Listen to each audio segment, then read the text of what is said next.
Atensyon mga senior citizens, dalawang importanteng bagay makukuha at ma-payout ninyo bago matapos itong buwan ng Mayo.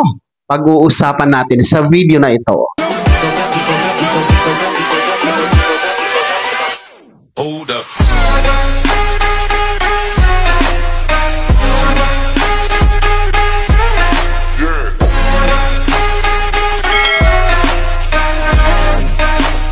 Hello mga ka-vlogs! Welcome dito sa aking YouTube channel. Magandang araw po sa lahat ng mga manonood. Saan po kayong dako sa mundo? Kumusta mga ka-vlogs?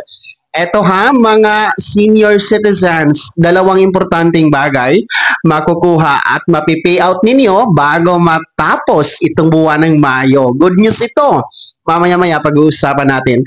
Pero bago ang lahat, kung bago ka pa lang dito sa aking YouTube channel o di kaya hindi ka pa nakasubscribe, abay click nyo muna ang ating subscribe button na nasa baba. Huwag nyo kalimutan na pindutin ang notification bell. Ilagay nyo po sa all para naman updated ka sa lahat ng mga videos na aking i-upload. Ito na nga po no, mga senior citizens, dahil buwan tayo ngayon ng Mayo, napakahalaga itong dalawang importanteng bagay na makukuha at mapipayout ninyo. Mga cash benefit ito na para po sa inyo, bigay ng gobyerno sa ilalim po ng NCSC o National Commission of Senior Citizens.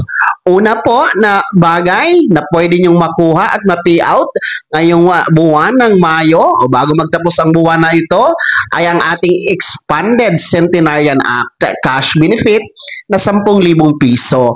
Ito po yung nasa ilalim po ng Republic Act 11982 na naglalayong magbibigay po ng cash benefit na 10,000 piso para sa mga senior citizen na nasa edad insaktong 80, 85, 90 at 95 years old.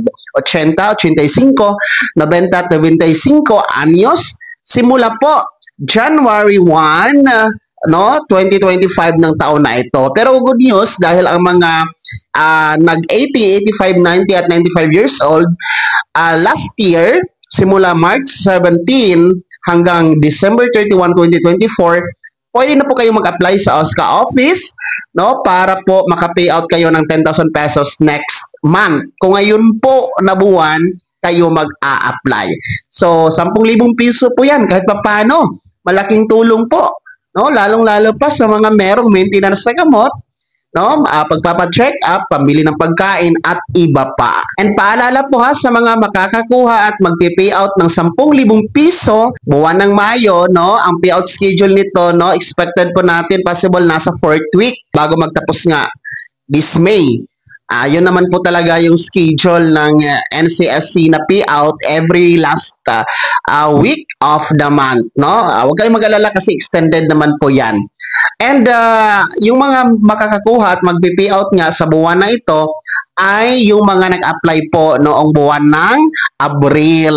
So, kung nag-apply kayo noong April sa OSCA office, kayo ang kasama po dito sa May payout schedule. Kasi every month po ang payout nito. Pero kung ngayong buwan ng Mayo kayo mag-a-apply, next month pa po ang payout ninyo, buwan ng Hunyo.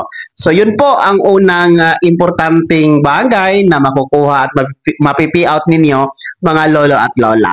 Pangalawa na importanteng bagay na pwede nyo din pong makuha at mapipayout bago magtapos ang buwan na ito ng Mayo ay ang 100,000 pesos. Ito naman po ay ibibigay ng gobyerno sa mga merong centenarian na edad o 100 years old.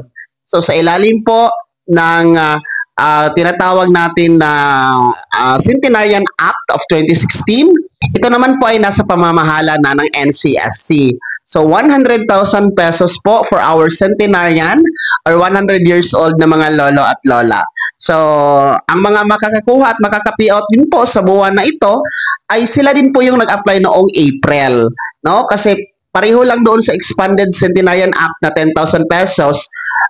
Kung nag-apply kayo sa buwan ng April, ngayong May, makaka-payout kayo. Kung ngayon namang May kayo mag-a-apply, next month po, June, ang payout schedule ninyo.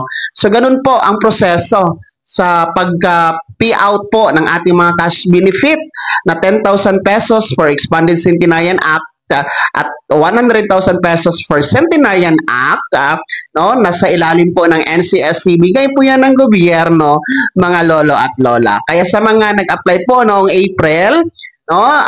Antayin nyo lamang po ang schedule, no, ng inyong payout ngayong 4th week ng May. Mas maganda po na makipag-coordinate kayo, makipag-ugnayan sa inyong OSCA office, no, para makita nyo po kung nasa kabilang kayo sa listahan ng mga beneficiaries, no, or makaka-payout ngayong 4th week of May, at malaman nyo din po ang schedule ng inyong LGU or barangay.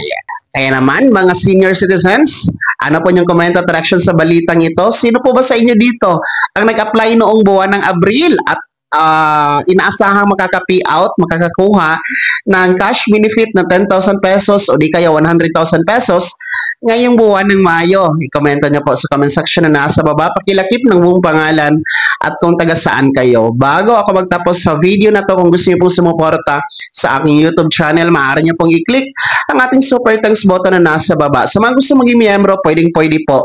I-click nyo po ating join button. Maraming perks dyan, mga ka-vlogs. Be my member now. Sana naging gabay ang video na to kahit papano.